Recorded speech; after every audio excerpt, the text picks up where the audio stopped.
Perkenalkan, nama saya Leopold, seorang kapten polisi yang saat ini sedang menangani pembunuhan di sebuah hotel di Saint George. Saya merasa heran sekali ketika ditelepon Max Hafner, pemilik biro detektif swasta yang juga menyediakan tenaga security. Hafner mengundang saya makan siang di sebuah restoran Prancis. Padahal, saya hampir tidak pernah mengenal Hafner. Walaupun dia itu mantan polisi. Soalnya Hafner sudah 10 tahun berhenti dan dulu bertugas di bagian lain. Mau apa ya dia? Tanya saya kepada anak buah saya, Sersan Konitren yang pernah menjadi bawahan Hafner. Mau menawarkan pekerjaan barangkali, Kapten, jawab poluan itu. Memang lebih enak menjadi detektif swasta daripada menjadi polisi. Penghasilannya jauh lebih besar, guru saya. Ah, tapi saya sih sanksi Anda mau berhenti jadi polisi, komentar Koni. Maupun sudah terlambat, saya sudah hampir pensiun kok. Makan siang itu berlangsung tanpa Hafner menyebut-nyebut maksud pertemuan kami. Akhirnya, saya tidak tahan untuk tidak bertanya. Saya harus cepat kembali ke kantor, barangkali ada yang ingin Anda sampaikan, Tuan Hafner.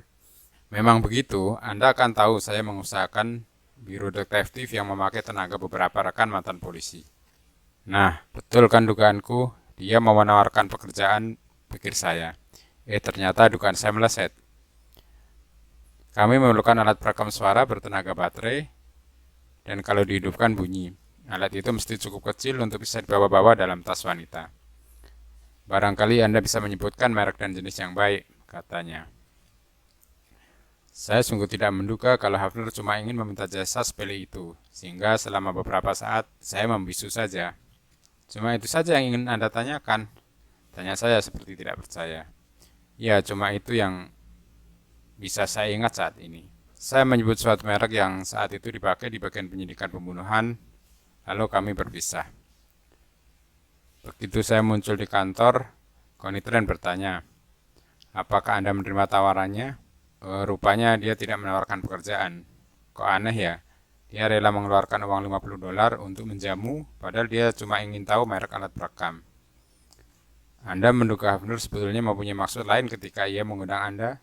Mungkin ia berniat menawarkan pekerjaan, tetapi ketika ia melihat saya sudah tua, ia membatalkan maksudnya. 2 hari kemudian, saya sudah lupa tentang peristiwa itu. Lewat tengah hari, Konitren menerima telepon dari Saint George, yaitu salah sebuah hotel terbesar di kota kami. Di sebuah kamar hotel itu ditemukan jenayah, tampaknya korban bunuh diri. Karena saat itu anak buah saya sedang sibuk menangani perampokan bank, maka saya turun tangan sendiri. Saya mengajak Sersan Konitren mendatangi Hotel Saint George yang menduduki seluruh blok di seberang Veteran Park. Sebuah ambulan dan sebuah mobil polisi sudah diparkir. Mereka diantar ke tingkat 10 oleh seorang polisi yang memberi laporan di dalam lift. Katanya bagian front desk di hotel itu menerima laporan bahwa ada wanita berteriak-teriak di kamar nomor 1010. Lalu satpam hotel datang memeriksa.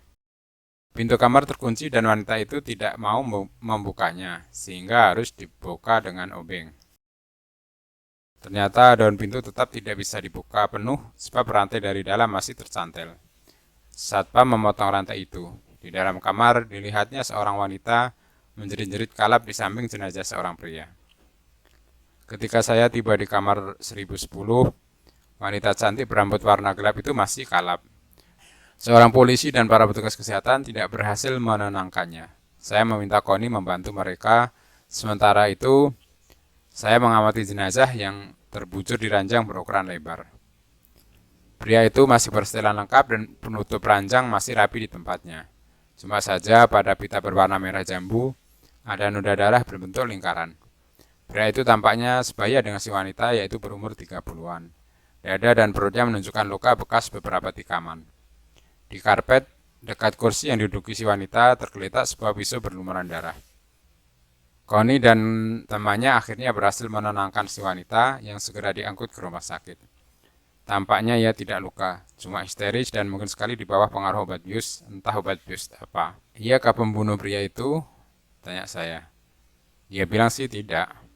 Katanya ia tidak tahu apa yang terjadi. Ia tertidur. Ketika terjaga, ia melihat pria itu sudah tewas di sampingnya. Seorang pria berkulit hitam dan bertubuh tinggi besar muncul di muka pintu kamar hotel. Ia mengenakan setelan yang terdiri atas 3 bagian dan masih membawa alat penggunting rantai ukuran besar. Ia adalah satpam hotel, namanya Sam Mason.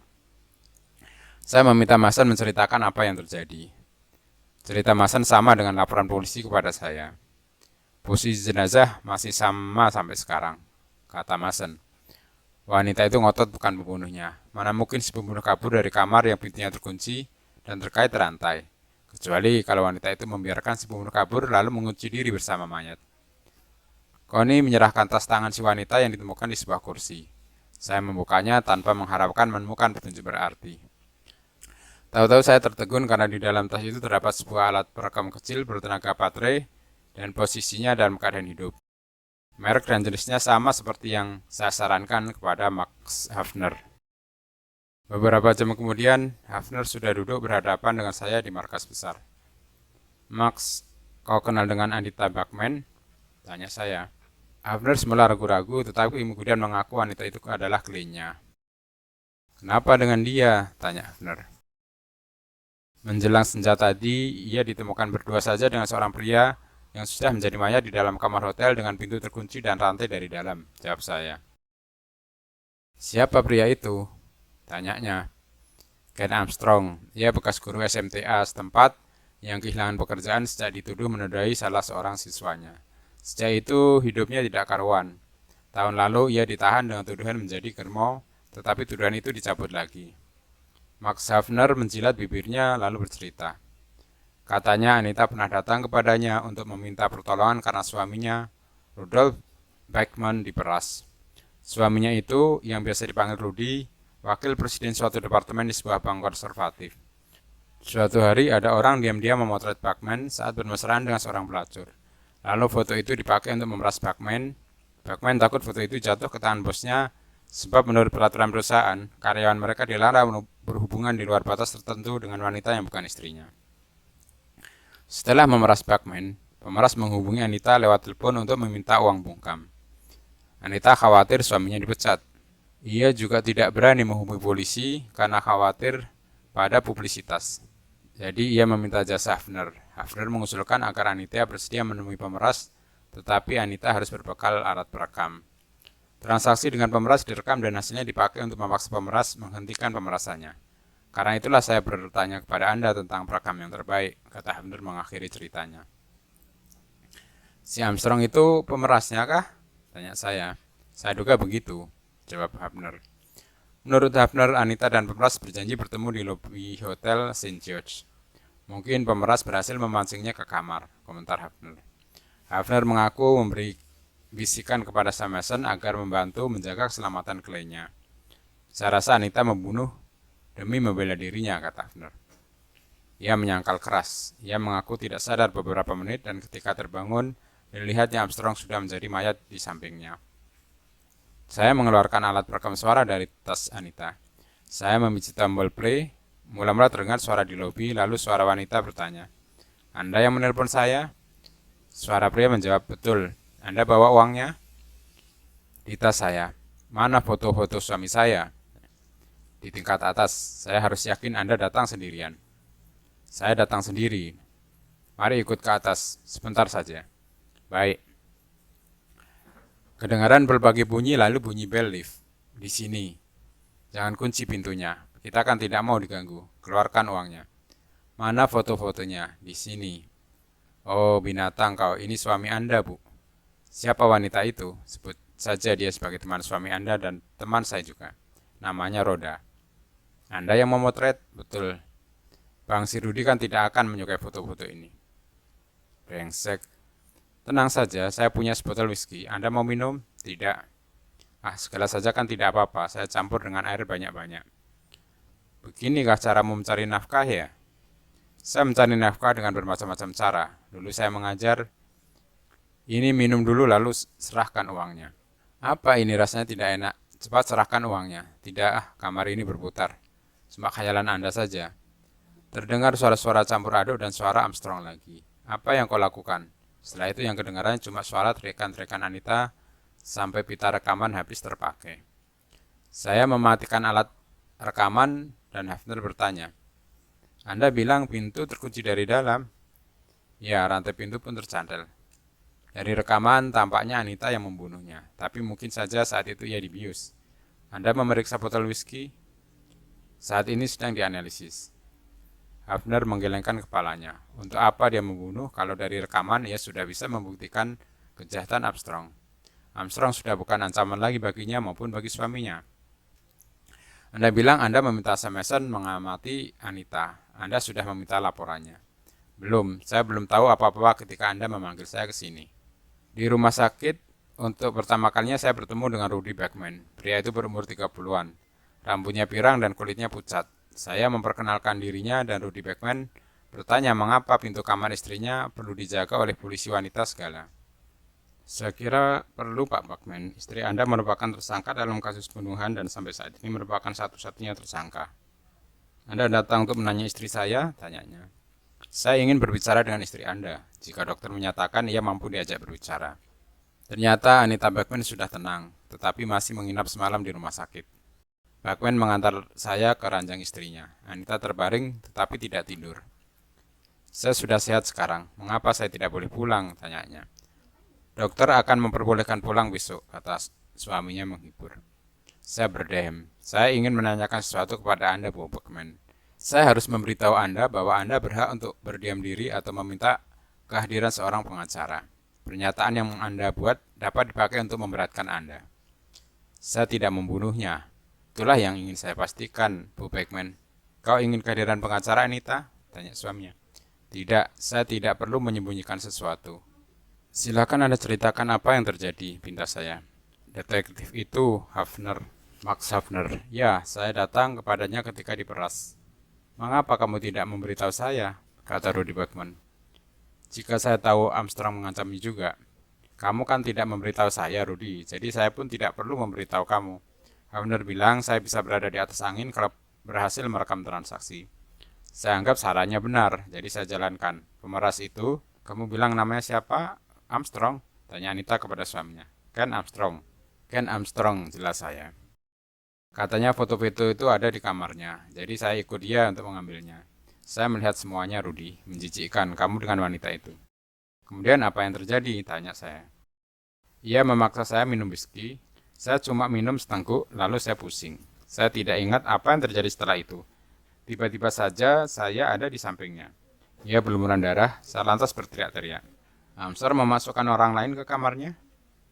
Tidak, saya ingat ia mengunci pintu ketika kami masuk. Mungkinkah ada orang yang bersembunyi di lemari atau di kamar mandi? Tanya Rudy. Atau di kolong ranjang? Mungkin begitu. Tapi mereka tidak mungkin bisa keluar, kata saya. Sam Mason satpam harus menggunting rantai supaya bisa masuk. Saya, jangan berkata-kata lagi, Anita. Saya akan mencarikan pengacara bagimu besok pagi. Bachman berbalik kepada saya kira cukup sekian dulu, Kapten. Baik, kita lanjutkan besok di kantor. Sam Mason sedang tidak bertugas ketika dicari di Hotel St. George, tapi ia bisa ditemukan di bar Fountainhead yang remang-remang. Anda sering melihat Ken Armstrong di hotel? Tanya saya. Baru hari ini. Anda kenal temannya yang bernama Rhoda? Rhoda Quigley. Setiap kali muncul di lobi, saya giring dia keluar. Tapi akhir-akhir ini ia tidak pernah kelihatan.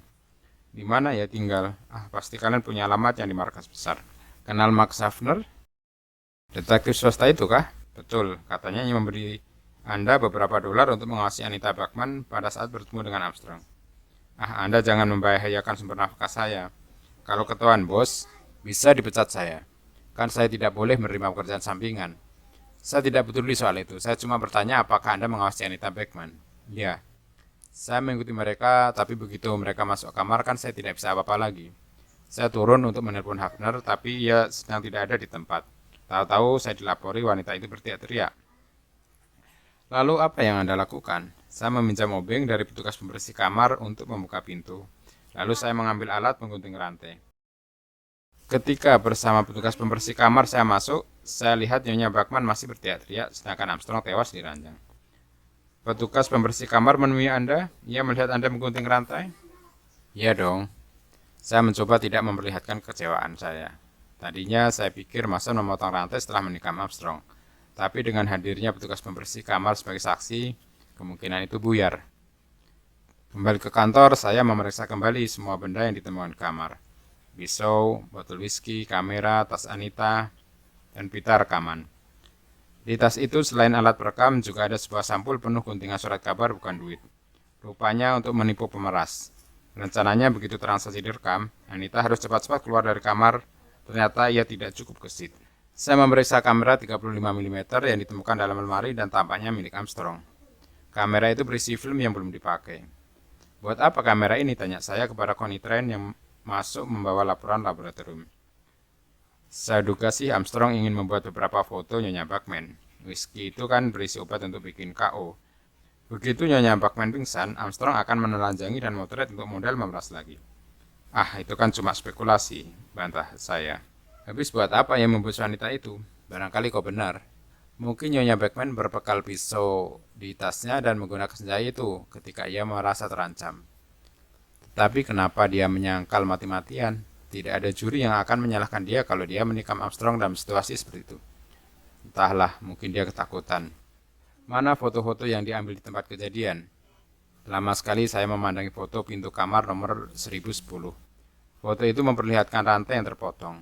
Seuntai menggantung di daun pintu, seuntai lagi di kusen pintu. Tiap untai terdiri dari 5 mata rantai. Satu mata rantai lagi tergeletak di karpet, yaitu mata rantai yang digunting menjadi 2 bagian.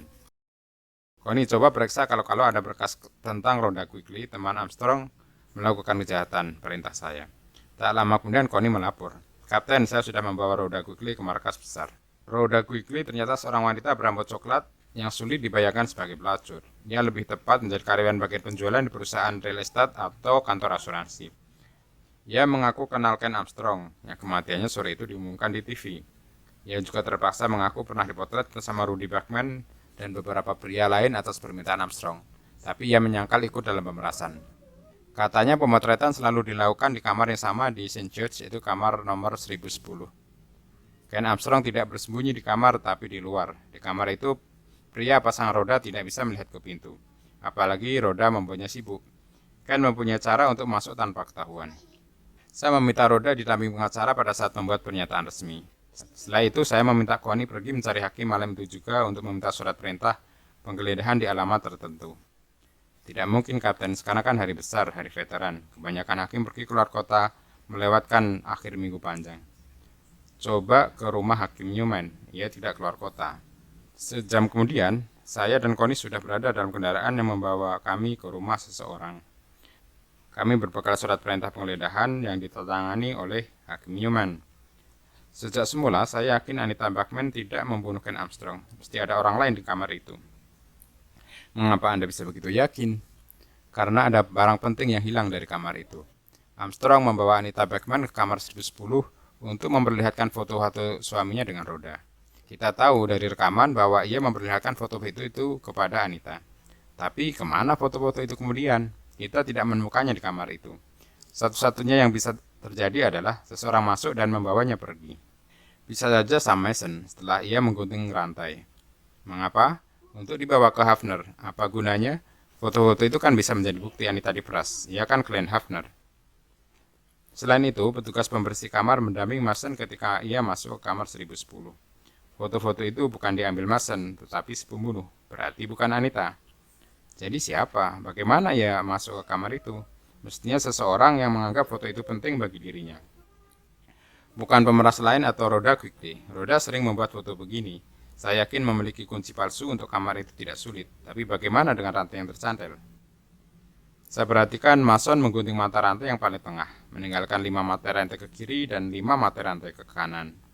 Ketika saya bandingkan dengan rantai cantel di rumah saya dapati rantai di hotel itu lebih panjang daripada normal. Kemudian saya tahu dari Rhoda bahwa Armstrong selalu menggunakan kamar 1010 itu menambahkan mata rantai pada rantai yang sudah ada supaya cukup panjang sehingga daun pintu bisa dibuka lebar untuk memasukkan tangannya. Dengan demikian, ia bisa membuka cantelan untuk masuk dan mencantelkannya lagi dari luar. Connie mengangguk. Kami tiba di alamat yang dituju.